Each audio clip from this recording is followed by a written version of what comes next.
Yo, what's going on? It's your boy Tom, man. Sicklerville, stand up. Make sure y'all tune in to OPP, Opposing Perspective Podcast. You already know what it is. So I always ask, who is Tom? For sure. Tom is somebody who's always, who wasn't a shy of the spotlight. You know what I'm saying? As a kid, I've always been an entertainer for my family. We started out with being in the living room and reenacting the Jackson 5 with my brothers and cousins in front of my grandparents, or they having us do, skits and plays and all that other stuff. And, I've always loved that. You know what I'm saying? And I've watched my older cousins, my older brothers dance at different places and all that stuff. So that's who I am, man. I'm an entertainer. You know what I'm saying? I've been in the music for forever. Okay. And now I'm taking it to a whole nother level with this rap music. You feel what I'm saying? Okay. Today I scoot away, I play this shit. Big dog in the yard. I don't talk. Big dog in the yard. I don't talk. So we got a Tyler on the couch for the first time. It's the first time in OPP history. He should look like he ready to get interviewed before yeah, you, right? Man. Ready. Tunnel vision. I appreciate you reaching out to us. It's funny you reached out. You reached out actually like right before we kind of like wrapping up on the couch interviews where we're trying to actually just get out in the field more. Okay. You know what I mean? We want to be outside. So if I'm in the house doing podcast interviews and then editing, I ain't never getting outside. That's true.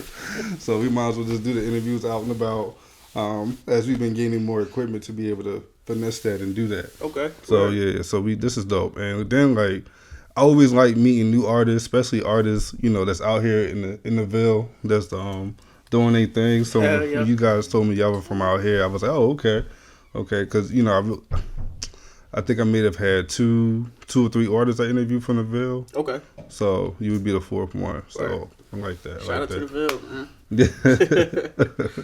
Nah, that's dope. Well, listen, we got a dope interview that everybody get into, but before we do, we want to welcome Opposing Perspective Podcast. I'm your host, Dale. You can find us on Facebook, YouTube, Instagram, TikTok, and IG. Make sure you hit that like and subscribe. Appreciate you. But hold your applause. We got somebody we about to involve in a second. We want to introduce Sicklerville, very own Time. Who's a young artist actually doing this thing. Shout out Time. Cohen, M-E. T.I. Cohen, M-E. He's out here doing this thing, man. He has a dope flow. He's pushing the record label. And, his sound it's amazing. It's dope, bro. Appreciate that. It's different. I'm glad that he's not a drill rapper. Yeah. Word. Feel that. Yeah. Yeah. Nothing wrong with it. You know what I'm saying? But yeah. There's a lot of them out there. How you feeling, man? I'm good, man. How you? Thank you for inviting me on here, and just happy to be here, man. Nah, no problem at all. So I always ask, who is Tom? For sure. Tom is somebody who's always who wasn't a shy of the spotlight. You know what I'm saying? As a kid, I've always been an entertainer for my family. We started out with being in the living room and reenacting the Jackson 5 with my brothers and cousins in front of my grandparents, or they having us do, skits and plays and all that other stuff. And, I've always loved that. You know what I'm saying? And I've watched my older cousins, my older brothers dance at different places and all that stuff. So that's who I am, man. I'm an entertainer. You know what I'm saying? I've been in the music for forever. Okay. And now I'm taking it to a whole nother level with this rap music. You feel what I'm saying? Okay.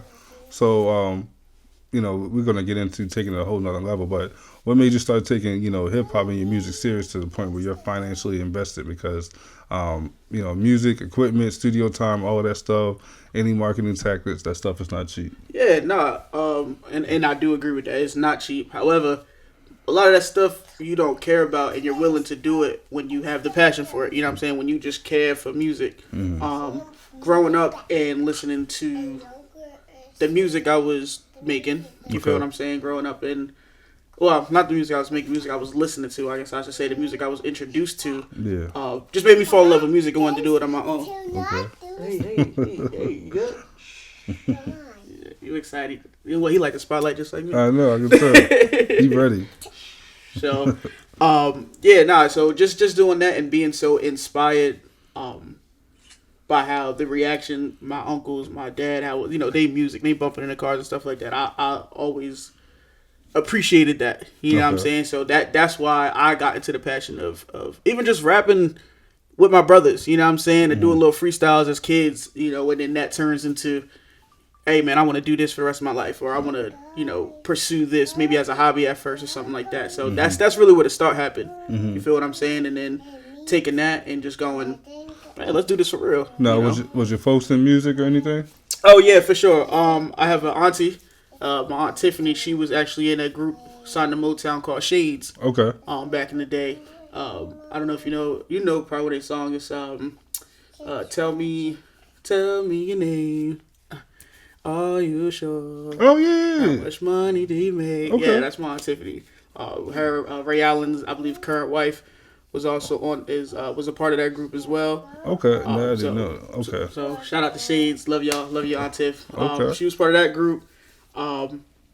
My father was, I don't know if you remember DJ Pooch Man on the radio. Yeah. He was one of his runners, had his equipment back in my dad's car where he used to go with DJ stuff like that. So yeah, I got a lot of family who's just around music. You know what I'm saying? So how do you think has that given you any type of advantage?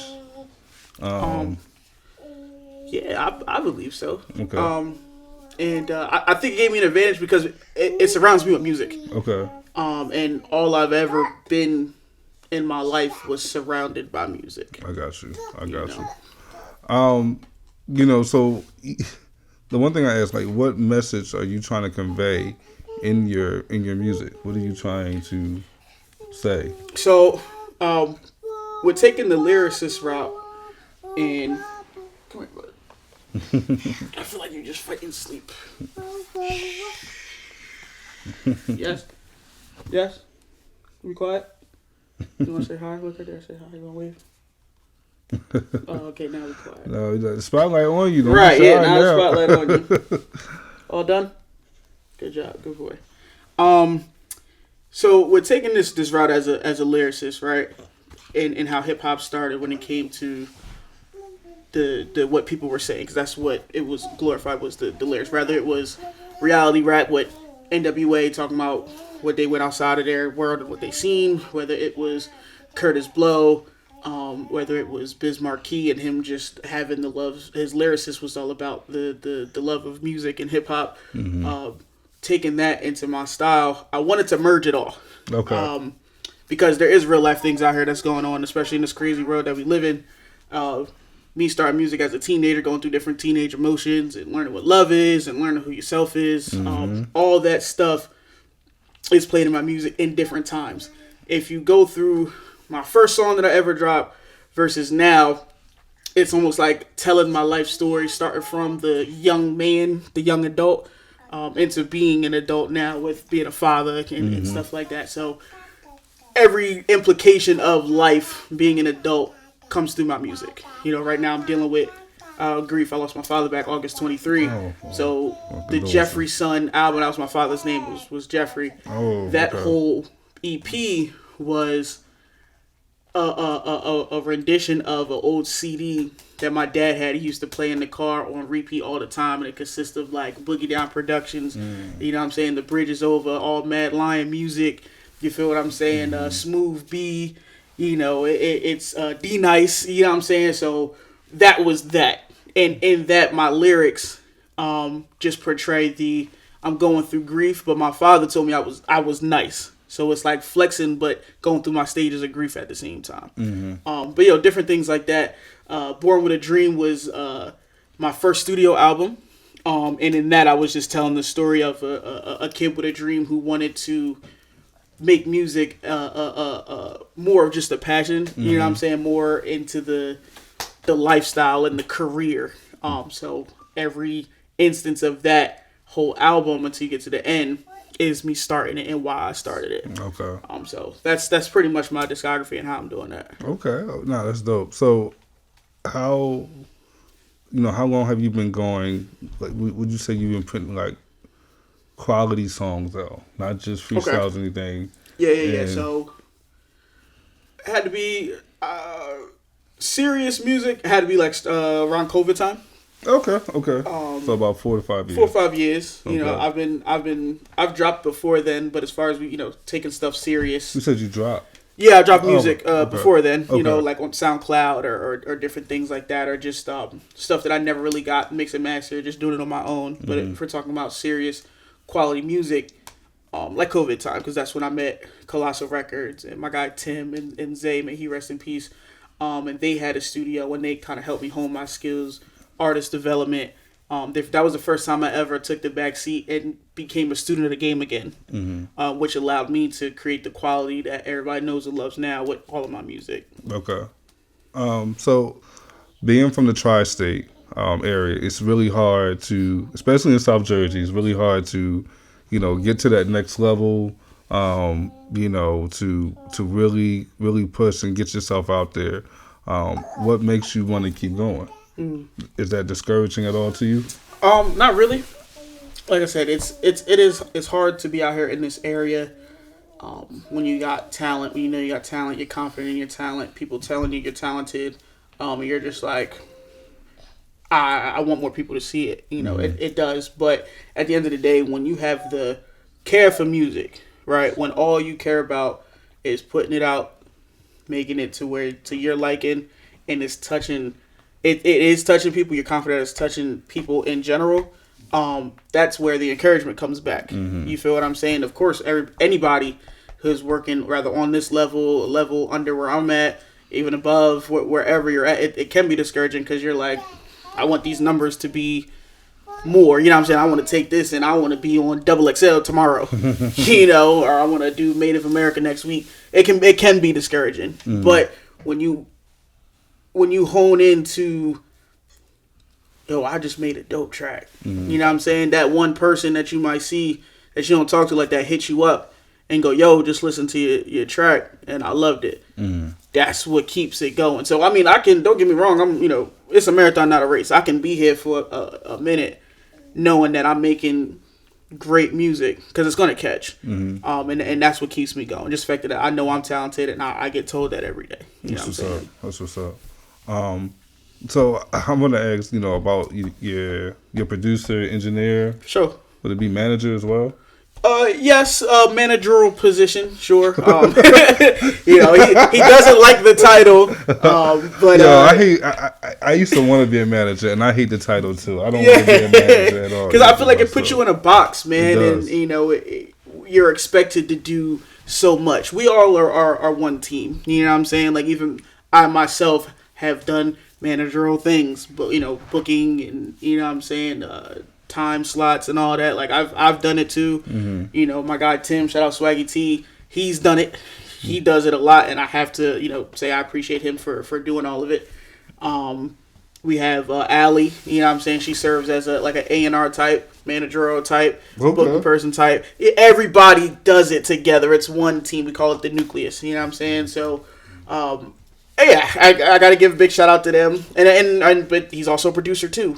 Going back to Tim, that's what he likes to be called. I'm just a producer, and I'm like, I hear you, but you do so much for me, and I appreciate the team does so much, for me and a couple of the artists we have, and it's much appreciated. Can you walk us through what was the process of building your team?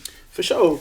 I know as far as the start of Colossal Records, I know for a fact that it was a producer-based label, right? It was a lot of producers, and all they wanted to do was make the beats, drop the beat tapes, and blow up like that, so that way they can grab the artists and be executive producers on different projects and stuff like that. Once I came around, I took them as seriously as they took me. I'll say that. Okay. To the point where it went from, okay, we got to do Time's project, then we got to worry about this guy's project, and then after that, this guy's on the shelf for his. It went from that to what does Time need? then it was, okay, well, I could do this for Time.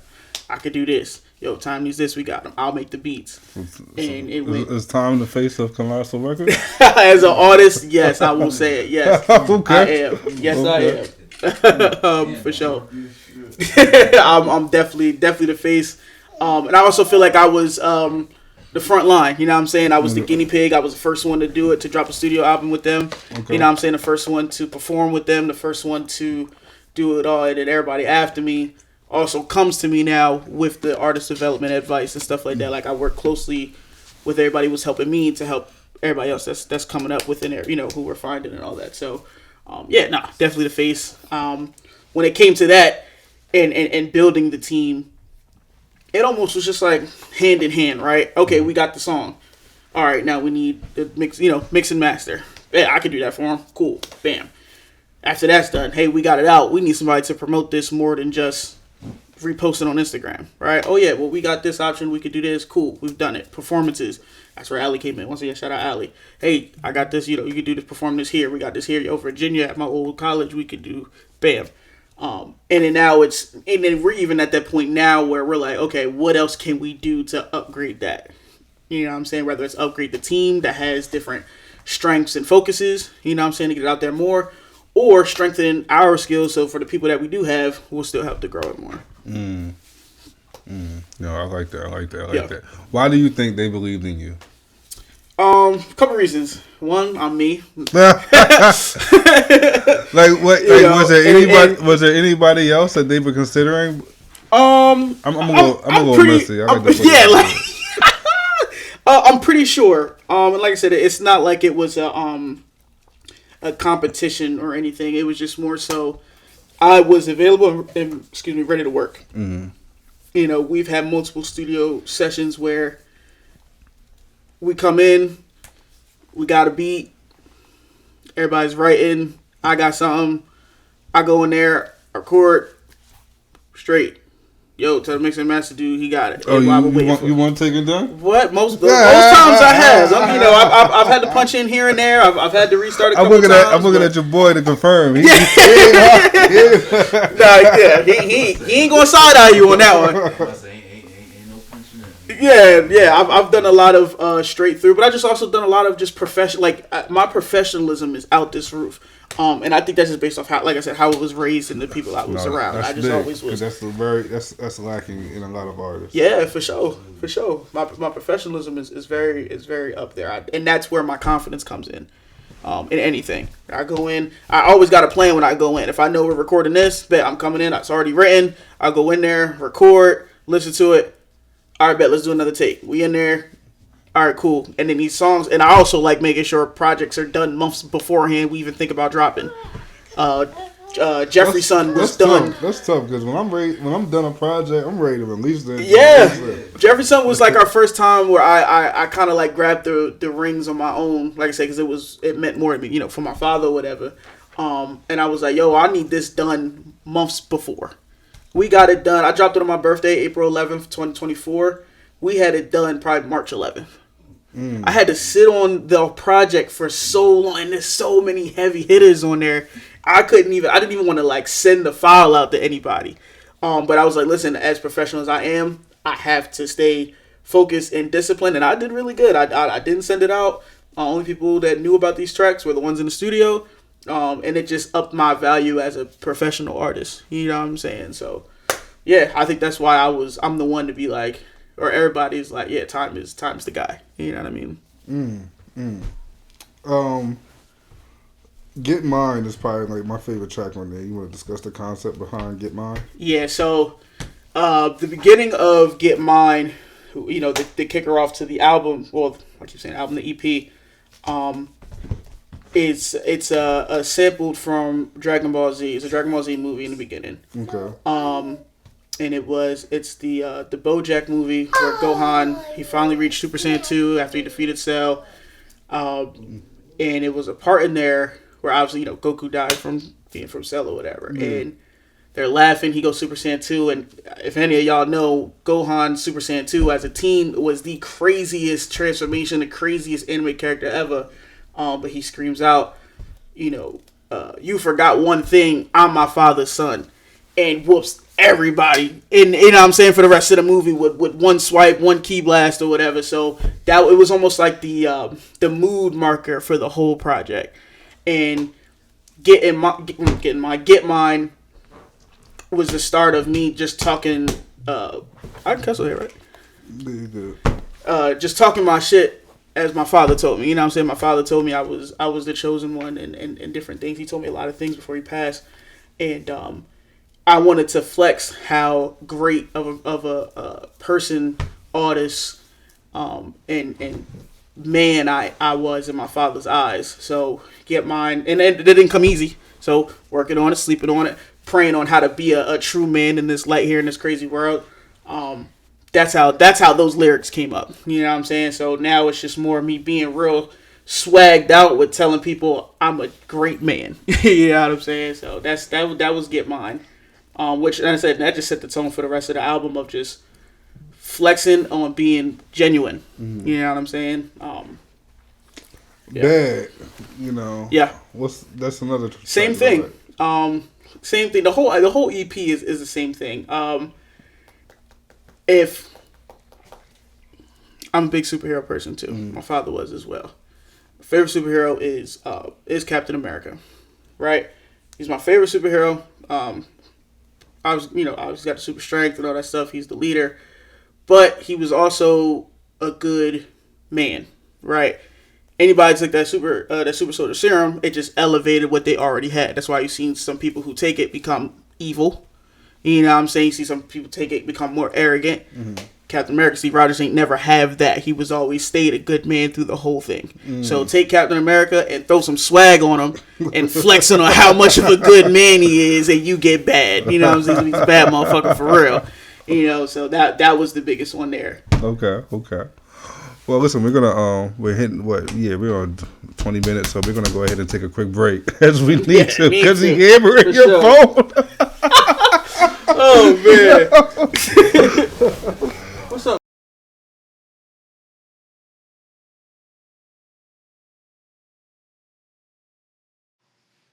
What up? It's your boy Khaled. What I need y'all to do right now, I need y'all to run over to Amazon Prime and get that SOS, Sons of Sins. It's the hottest thing out in the streets right now. Go tune in with us right now, Sons of Sins. Lifestyle might seem attractive, but most time it leads to chaos and destruction. This is a Camden story, North to be exact.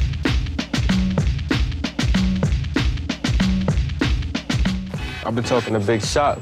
We gonna furnish whatever we buy. They got the best coke out right now.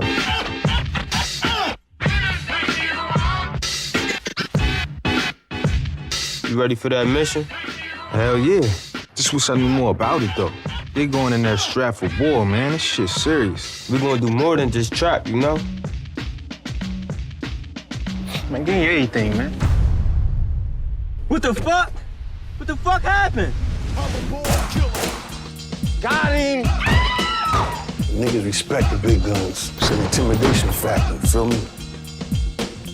The main rule with this shit right here is you rather get caught with these motherfuckers than get caught without them. Some wild cowboy shit, man. So y'all motherfuckers causing havoc out in the streets, huh? Look, man, Taino sent us. You know, to see if you want to get down with this thing of ours.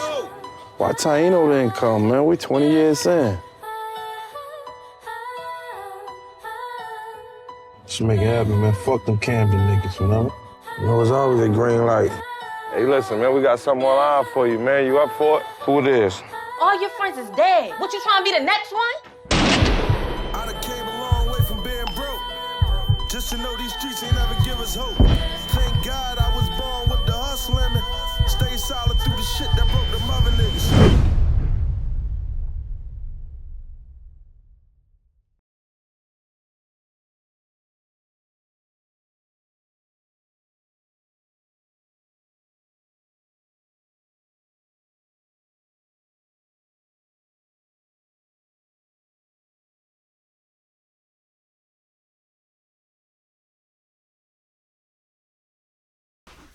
We've been working out of there for. I did Jeffrey's son in there.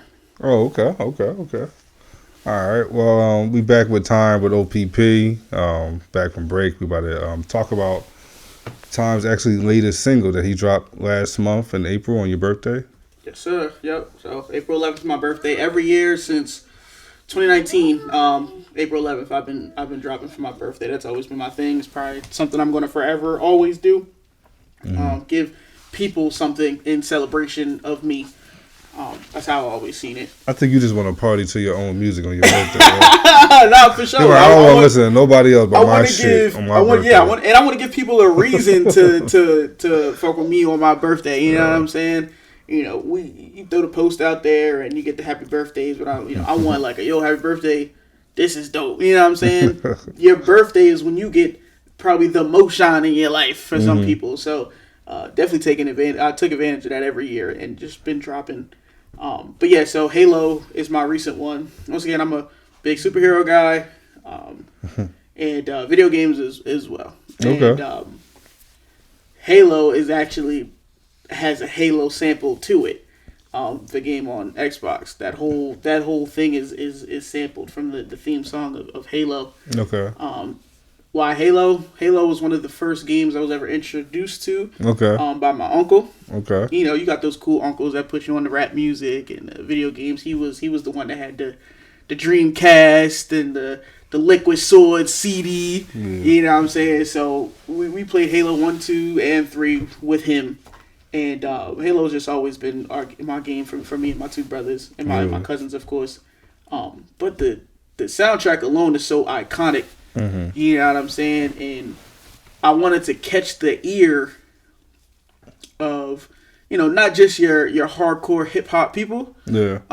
But people who are into video games. You know what I'm saying? Tapping into just a whole other market of people, because I'm in that market too. You know what I'm saying? I love video games. So when we've been promoting that and putting that out there, that was almost like, you know, you need a hook with everything. Not a hook for a song, but like a grab to make people interested in it. Okay. And once they heard that, you know, they're like, nah, no way. You know, that song actually consists of like just stuff going on in the world with like you don't like drill. People make drill music. A lot of people who make drill music. A lot of people who make the same type of music. Okay. A lot of people who are feel entitled to things that they have no idea how to control.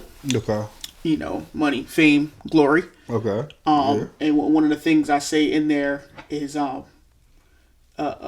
compliments over consciousness is the easiest way to earn a halo. And what I mean by that is obviously the play on words with the video game sample, but people are more attracted to the reaction, what people say about you, the likes on Instagram and the numbers on social media, rather than, you know, your paradigm, your mental, what exactly you putting out there. You feel what I'm saying? So that goes in line with everybody making the same music, thinking that they're going to have the same result as somebody who already did it before them. So basically no originality. Exactly. And I'm glad you said that, because the end of that whole hook is nowadays the main stage is overpopulated with the same show. People are doing the same shit, you know. And then you got somebody like me, who has never been in that box.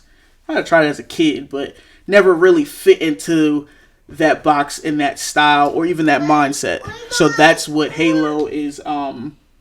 That's pretty much what Halo is about through and through. Okay.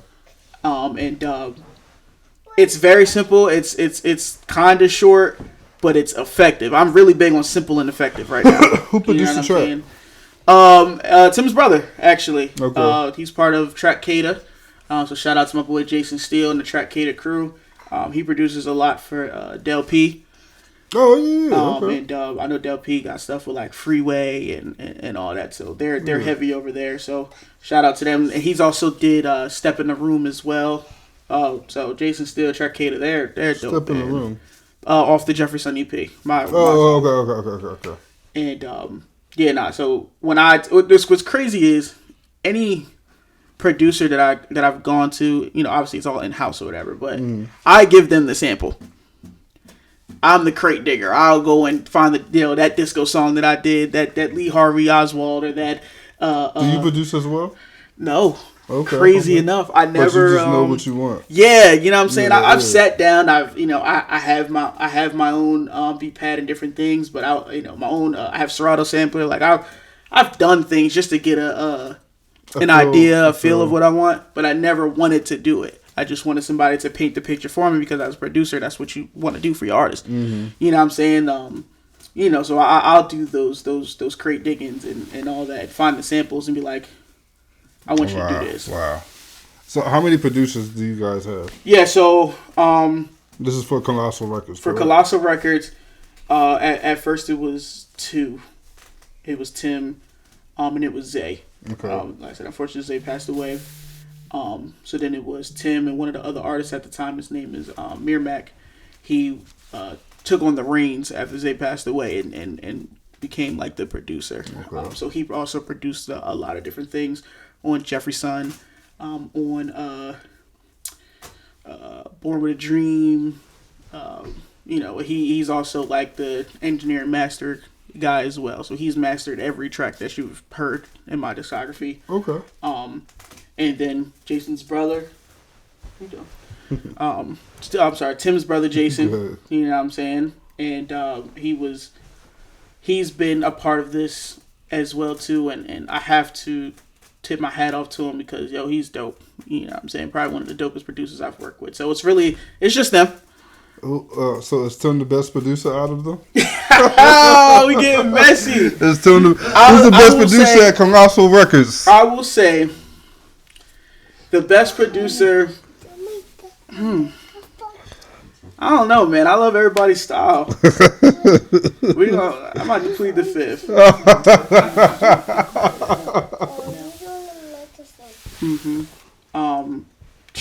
I love everybody's style, man. I don't know if I can pick a favorite.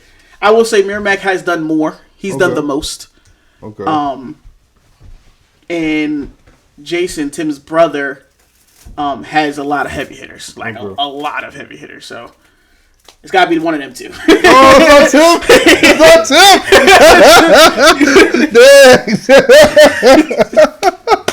I'm sorry. I play my role.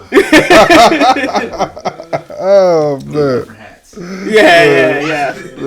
Tim puts on a lot of different hats. So Tim is the overall best person ever in Colossal. I'll say that. Mm-hmm. That's probably the best answer. That way you don't piss nobody off. I don't need my phone blowing up after this. Like, listen, Tom, you ain't getting no more beats, yo. It's like no. But so you guys are building a studio. Yes. So it's been in the works for a long time, couple of years. We actually finished it, I believe September of 23. Okay. Pop Studios. One of my good friends' father. He's a singer in a very old group, Fat Larry's band, with their hit song "Act Like You Know," back in the day. You know what I'm saying? And when he realized we were making music, and he has a nephew that we rock with too that makes music as well. When he found out we was making music and we were paying for studio time and different things like that, he was like, "Why? We can build this here. I got equipment.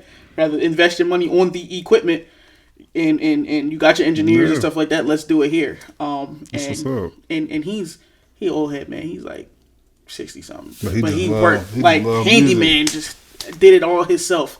And giving back to him and making sure he's getting his love and things like that. We giving back to him. So I did Jeffrey's Son in that studio. Halo was done in that studio as well.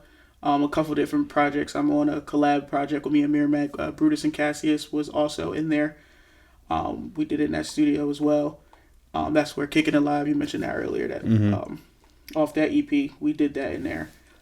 Now we are painting and upgrading equipment in there now and getting to the point where that's going to be the spot where we just welcome a lot of people. North Jersey, people around here, South Jersey, New York people, and you know what I'm saying, all that stuff to come, and that's going to be the hub where people going to realize, Sicklerville got talented artists. Mm-hmm. You know what I'm saying? So that's the plan. That's how we're rocking. So shout out Pop Studios.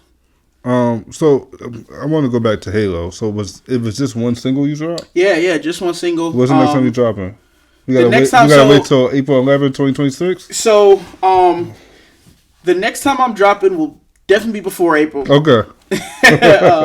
However, Halo is just a taste of my next my sophomore album that I'm working on. Okay. It's called I Just Don't Know Anymore. It's been in the works probably since Zay passed. Okay. And right now I'm just in a stage in my life where a lot of things are happening that I didn't have to go through before. You know what I'm saying? I grew up with both parents, and with my father gone, it's like I got all these lessons stuff from him as kids on how to be a young man and adult. Now I am, and there's more things that's happening, and I don't have that guidance. Between that, I'm also single father now. You know what I'm saying? Different things like that, and just dealing with a lot of different loss. And I Just Don't Know Anymore was so fitting because I don't, you don't know your next following move. That journey, so there's going to be a lot of very thought out music. It's really going to be, you're still going to get your hip hop feel from me. However, different elements and I want to create songs at the end of the day. I want to create real composed music. So these elements that I'm bringing as far as like real instruments, acoustic tracks alone, you know what I'm saying, or just different samples and elements that bring that to life, so you can understand the different stages of grief in this album. You can understand the lostness of love in this album, and stuff like that is very important. That's why it's taken so long. I can't even tell you the amount of times I was like, oh yeah, I want to drop it April 2025. I want to drop it April 2024. You know what I'm saying? So every time I'm ready to work on it and feel like it's enough, I listen to it. The ones, the stuff that we do have done, I'm like, I'm not feeling it enough. You know what I'm saying? I've gotten used to telling myself it can be more. You know what I'm saying? I've always been so like, yo, this is it. This is perfect. It's a heavy hitter. Let's drop it. Now I'm like, we can add more to it. So that'll be the next one. There's going to be a lot of stuff in between. But in between, I'm doing a lot of shows. I've been performing a lot lately. Okay. I've been in North Jersey. I've been at Rowan University a lot. Shout out Rowan Hip Hop. They've been having me out doing stuff. I didn't know they had hip hop artists coming up. I didn't know either. Oh. They have a whole group at Rowan called Rowan Hip Hop. Oh wow. And then they have an outsourced record label, RMG. Wow. I didn't know that until I started performing out there, and they have a whole section for us. Allie, she was the one that first helped me do my first show out there, and they've been saying want me back ever since. But yeah, I've been doing a lot out there. We've done Philly a lot too. Okay. So now I'm at the point where my next step is down south. In Virginia. I have a hip hop showcase I'm planning on out there. So that's going to be what's happening in between this album coming out, a couple music things, and Halo. You know what I'm saying? That's the timeline. Okay. Well, listen, I like to ask a lot of people, especially artists. So give me your top 5 MCs, male. Let's do it. All time. Oh, yep. See, it's always when you put the all time on it gets all hard. Time. Okay. Top 5, come on. Top 5 of all time. Number 1, and this may be biased, and I don't I'm gonna start putting a timer up for these joints, y'all. Come on. Number 1 of all time, J. Cole. Okay. Jermaine Cole, all the way. All right. Kind of biased, kind of not. The things that he has done for the rap game, for old heads and new. All right, J. Cole, afraid of rap B. Let's go next. Kendrick Lamar, okay. All time. Dude got Drake the fuck out of here. Let's go next. Jay-Z. Okay.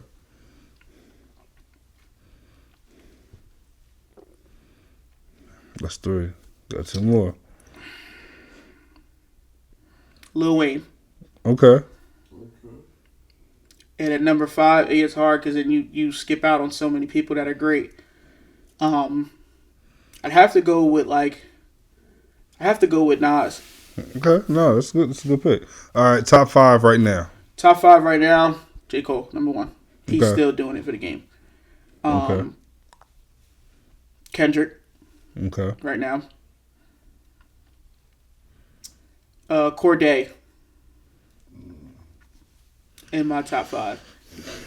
And I say that because he's also letting people know that this rap shit ain't dead. He's doing it in a new light. which is what this new generation. He makes songs. So, yes. All right. So you did 3. What's next? JID. Is he still making music? He just dropped the I haven't heard anything. He dropped in a the while. single and just announced his album. Okay. Work. And I just recently seen him perform at Dreamville Fest where he announced it. Oh, you was there? Yeah, oh, that was my first ever concert that I've ever been to. So that was pretty dope. And at number 5, right now.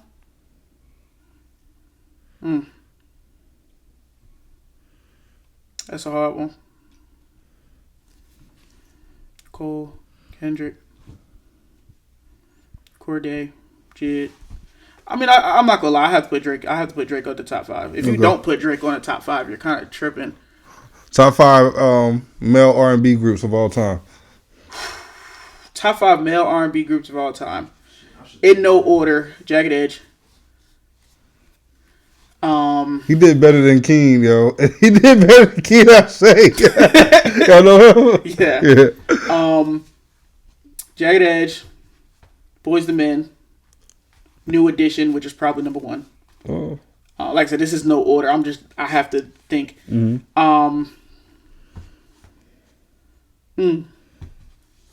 All time? Yeah.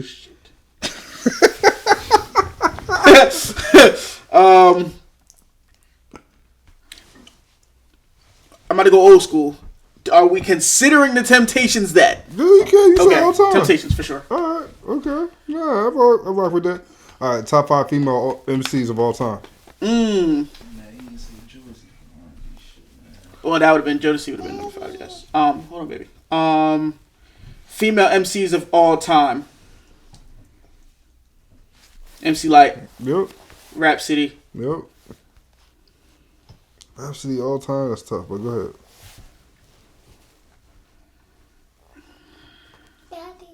Queen Latifah. She's also from Jersey, so that was like half biased. Hold on. Because you're originally from North Jersey? He thought he loved throwing it out there. That's 4, right? Yep. Nicki Minaj is doing it right now. Okay. She's got to be number 5. So it's kind of hard because you want to do the all-time that came before and give them their props. All right, so top 5. No, it don't matter. If it all coincides, top 5 right now. Nicki Minaj, because you just said Nicki Minaj. Who else? Glow.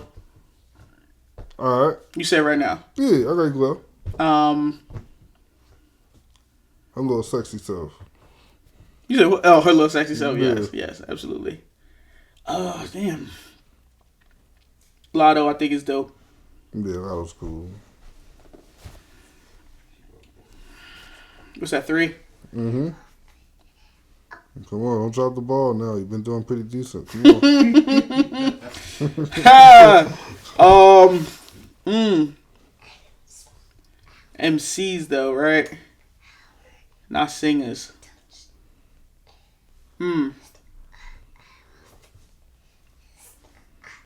All right, we move on. Top 5 female singers. Ari Lennox, Jhené Aiko, Summer Walker, SZA. Jhené Aiko? Yeah. Top 5? Yes. All right, go ahead. Ari Lennox. You gotta take her off. Ari Lennox, yo, they've been dogging Ari Lennox recently. They've been dogging her. Soccer era. Oh God, that's so terrible. They've been dogging her. I don't understand why. Soccer era probably not one of my favorites, but she's not showing any growth at all. That's the problem. Yeah, I can agree. But I also think she came and hit the floor running. Yeah, go ahead next. All right, so Ari Lennox, Jhené Aiko, Summer Walker, SZA. What about her? Cleo Soul. Her. You know about Cleo Soul? Okay. Yeah. I like Cleo Soul. Alex Isley. No. Alex Isley's nice. Yo. Like is, but compared to my list. Compared to Jhené Aiko, and I can't even say her name right. You don't like Jhené Aiko? She made good music and she a good songwriter, but she can't sing. She got to say harmony. Ooh. Say harmony. Oh. Okay, I'll replace her. Chloe Bailey is snapping. She's a great singer. I can do that. All right, I'll take that. Definitely take that over her. Yeah.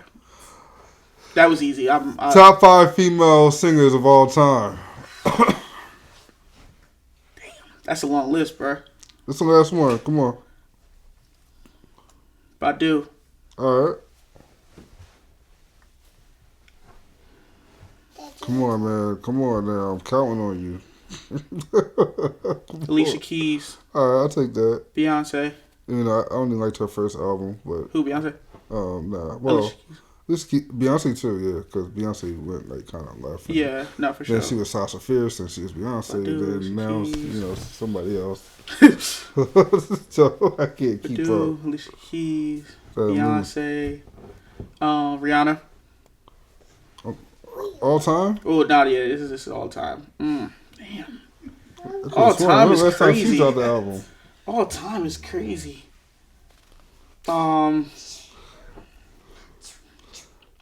Jill Scott. All right, that's fair. Come on, time. I'm about to say you failed. Come on now. I feel like you're waiting for me to say somebody. Time is running out of time.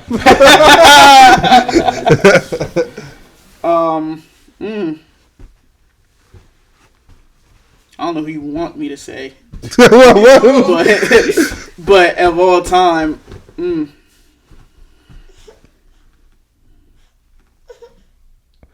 Yo, I mean, like, it's not that hard, but like, it's a lot of people. There's Tony Braxton. Yes, Brandy. That's who I was gonna say was Brandy. That was gonna be my 5. Lauryn Hill, yeah, huh? Yeah. That was more MC-ish. Like I would have did that for MC, Lauryn Hill. You know.